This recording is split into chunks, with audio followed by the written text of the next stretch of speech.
work. The last technique I'd like to share is what we call as the role modeling approach, which I think a lot of us are very familiar with. Role modeling approach falls under the kinesthetic learning category. Why?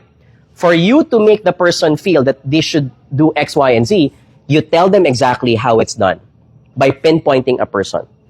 Question po, doctors. What do you think is the disadvantage with the role modeling approach? And this happens a lot in organizations that causes politics to happen. Anyone? Ito yung sample na, oh, nakita mo si Johnny.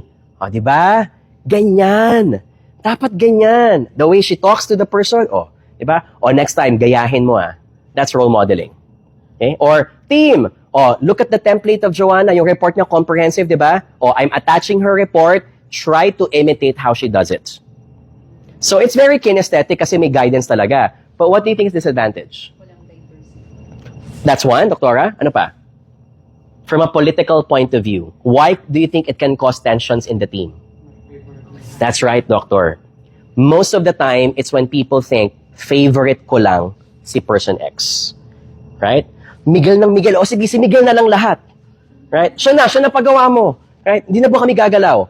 It also makes the other folks believe that no matter what I do, it will never be good enough. Because it has to be like Miguel. So my recommendation is, if you're gonna do role modeling approach, number one, do not only use one person as the basis. Diversify. Use different role models.